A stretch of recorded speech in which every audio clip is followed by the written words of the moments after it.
Coucou guys, on se retrouve aujourd'hui pour une nouvelle vidéo make-up où je teste une nouveauté de chez Huda Beauty à laquelle je n'ai pas pu résister.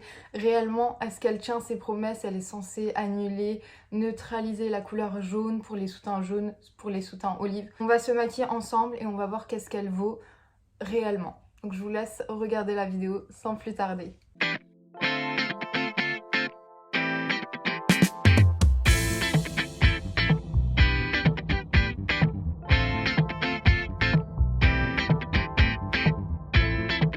Je vais commencer par hydrater mon teint.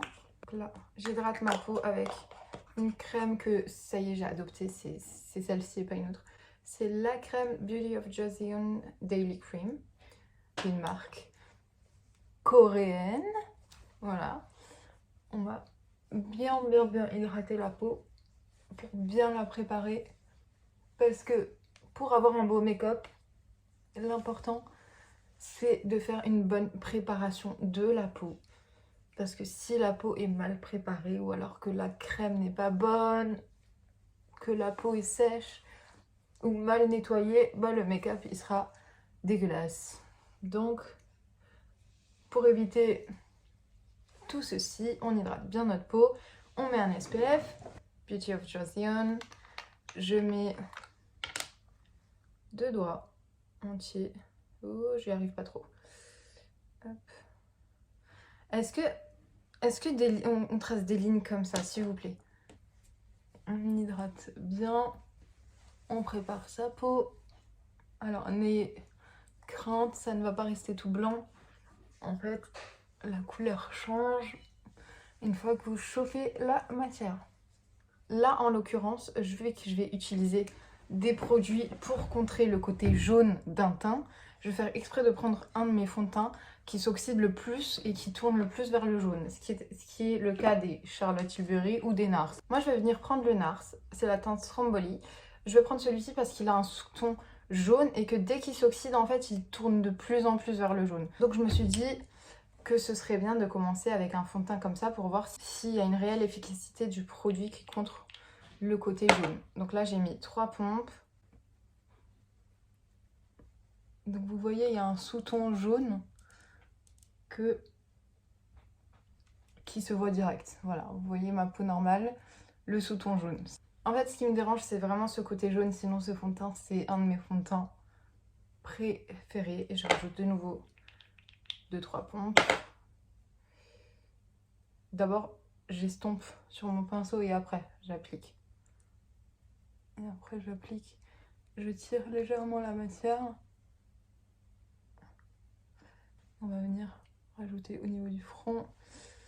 Hop là. J'ai hâte de changer ce sous-ton là. C'est fait exprès, hein. Maintenant, on va faire la totale.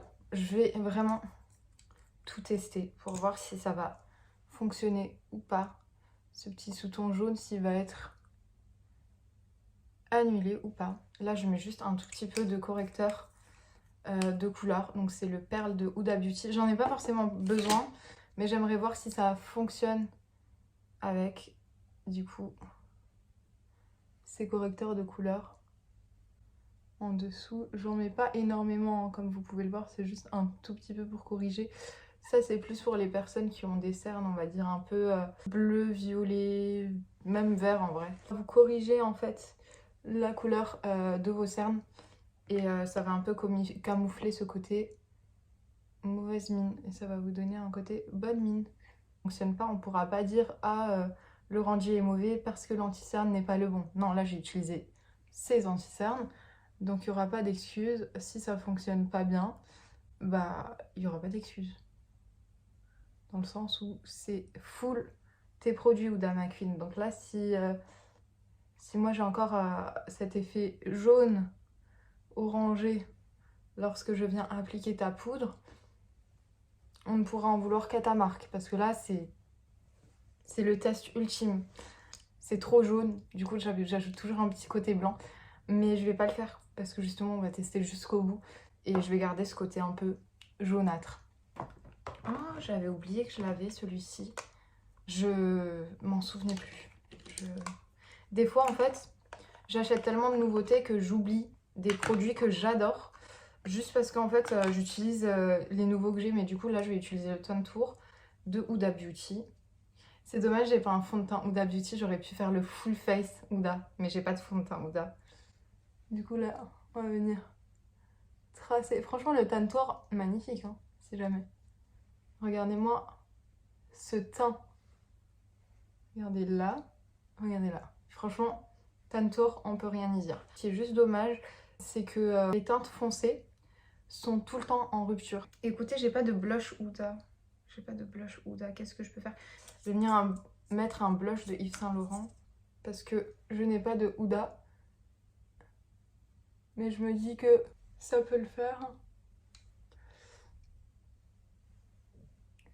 Bon, c'est pas le Rare Beauty, du coup, je peux en mettre une tonne. Je peux. Je viens donc estomper le blush liquide. Si jamais ça, c'est le 77... Attendez, 44, 77, je sais plus. 44.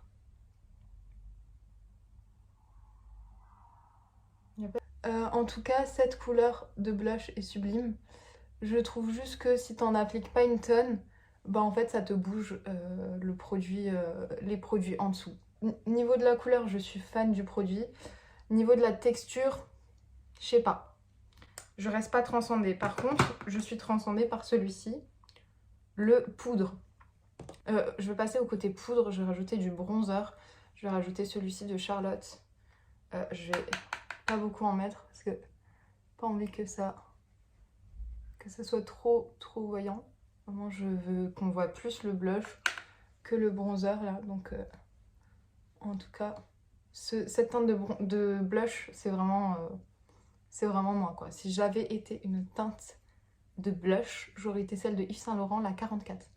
C'est vraiment la teinte que j'aurais été. Voilà, si vous me demandez un jour de choisir mon blush préféré, je choisirais la teinte 44. Malgré que je suis pas fan de la formule, la couleur, je n'arrive pas à trouver une couleur similaire. C'est impossible. Donc je vais utiliser du blush, pareil, de Yves Saint Laurent. Par contre, c'est pas le 44, c'est le 06. C'est les tout nouveaux blushs qu'ils ont sortis. Je renettoie un peu les contours pour être sûr que rien n'est filé dans des ridules. Et on en vient enfin au sujet de cette vidéo, la poudre. On va tester la poudre. Alors concernant le nouveau packaging, je fais juste une petite pause sur ça. En fait, le nouveau packaging, moi je le trouve super et je comprends pas pourquoi elle se mange toute une haine pour le nouveau packaging, le nouveau rebranding, le nouveau logo, etc. Moi je trouve que le renouveau c'est bon pour une marque. Faut pas oublier que Huda, elle a ce logo, ses formes, etc. depuis plus que 2000. Je crois que Huda, elle est arrivée en France dans les années 2016 ou peut-être un tout petit peu avant. Je ne sais pas, mais je trouve que franchement, au bout de 10 ans, elle a quand même le droit de changer, de faire... En fait, elle a évolué, donc sa marque, elle peut évoluer avec elle. Faut pas lui en vouloir par rapport à ça. Moi, j'adore le nouveau packaging. Il est trop beau. Moi, j'aime trop le nouveau packaging. Et je trouve que c'est pas une haine méritée, là. Parce que franchement, c'est pas justifié le fait oui, mais on n'arrive plus à mettre comme avant là-dedans. Bah si, parce que vous prenez un petit truc en l'évier, là, comme ça, et vous le sortez d'ici. Et si vous le sortez, vous pouvez remettre là-dedans. Il y a toujours des solutions, les gars. J'ai tellement hâte. Regardez la couleur. J'ai trop hâte de voir ce que ça vaut. Alors, je vais faire comme elle. Hein. Par contre, moi, je vais juste tapoter dans le creux et ensuite y aller. J'ai trop hâte de voir ce que ça va donner. Ouh, ça sort très facilement. Bah, j'aurais voulu en mettre une tonne comme elle, mais ça sort pas une tonne comme dans sa vidéo. Genre ça sort pas violet. Je vous dois de faire ça correctement. Encore en mettre une tonne. Voilà, ça c'est le max que je puisse mettre. Hein. Réellement, ça ne tiendra pas plus.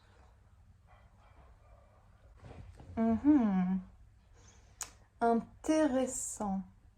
Faut savoir que moi, j'étais pas allée acheter la Cheryl Blossom parce que j'avais peur que ce soit trop blanc par rapport à ma carnation. Et du coup, bah, je voulais pas user de l'argent pour un produit que je savais pertinemment qui ne serait pas ma teinte. Mais quand j'ai appris qu'elle sortait du violet, c'était plus pour les couleurs un peu médium, qui ont des sous-tons jaunes ou olive. Donc j'ai foncé. Je me suis dit on va tester. Il est temps maintenant d'estomper.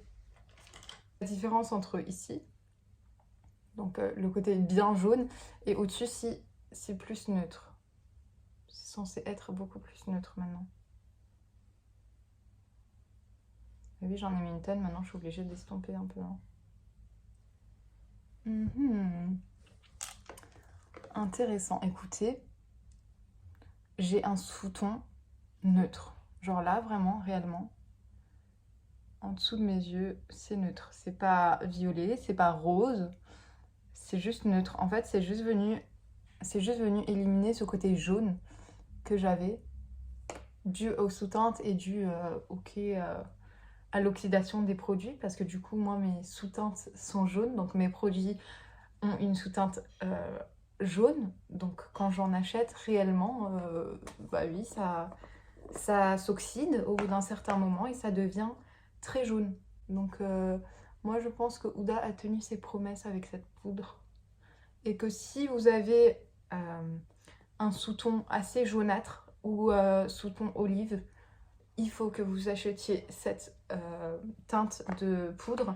Par contre, si vous avez réellement une peau très claire, un sous-ton rosé ou un sous-ton neutre, ça va peut-être pas être nécessaire d'acheter celle-ci. Vous pouvez vous contenter d'acheter la Cherry Blossom. Alors les yeux, je vais toujours rien faire au niveau des yeux parce que là, si vous le voyez, j'ai encore une légère boule. En fait, ça s'appelle un chalazion.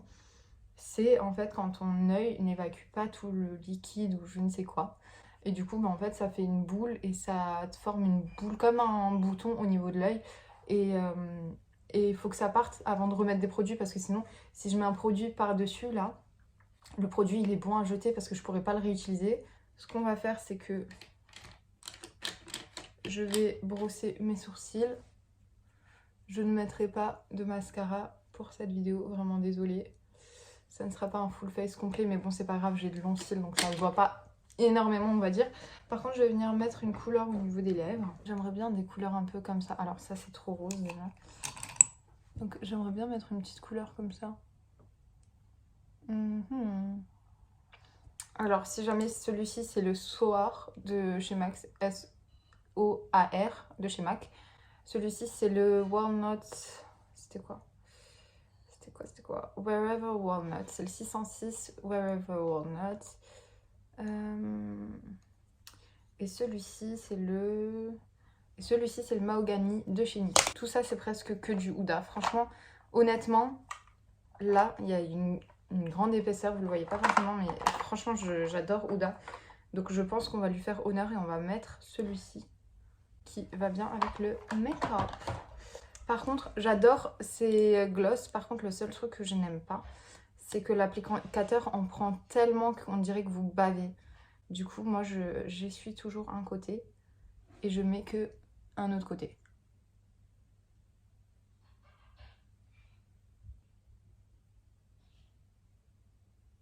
Alors, pas tout le temps, hein, mais des fois, ils viennent vous faire des petits résidus, des petites boules, en fait, dans la bouche.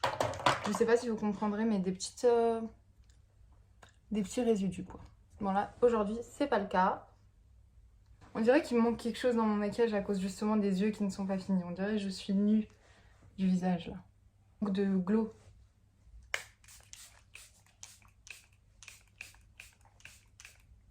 Voilà. Fin mot de l'histoire par rapport à la poudre Huda.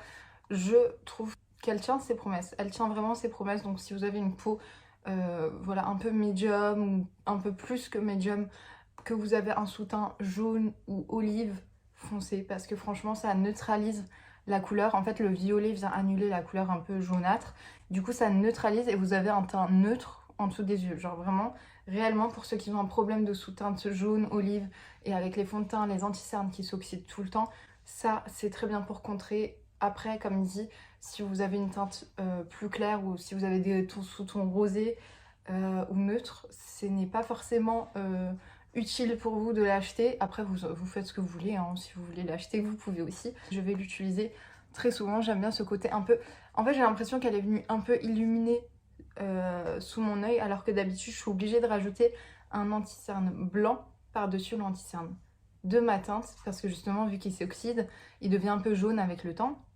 Donc je suis obligée de rajouter du blanc. Là je suis pas obligée de le faire. J'ai trouvé une poudre qui me convient, donc je vais continuer à l'utiliser. C'est pas parce que j'aime bien celle-ci que je vais arrêter d'utiliser celle-ci, ça dépendra de mon mood. Quand je veux un make-up un peu rosé, je vais utiliser celle-ci, mais par exemple si je veux un make-up un peu plus latte make-up ou alors un côté un peu plus bronzy make-up, j'utiliserai encore les anciennes. J'adore en tout cas le rebranding de la marque, j'adore les nouveaux packaging. Et je suis contente d'avoir les deux parce que c'est un peu la nostalgie de voir celle-ci, de se dire « Ah, je l'ai acheté, on était en 2015, 2016, non 2016 il me semble. » Je ne peux qu'applaudir pour ce produit. C'est pas aussi violet que dans ses vidéos à elle, mais j'adore franchement ce produit. Et moi, s'il fallait la racheter, moi je la rachèterais. Je suis contente de mon achat. J'espère que j'ai été une bonne cobaye pour vous, que je vous ai donné les bonnes informations. J'espère que cette vidéo vous aura plu. N'hésitez pas à me dire si vous voulez que je teste de nouveaux produits ou si vous voulez que je teste d'autres produits viraux.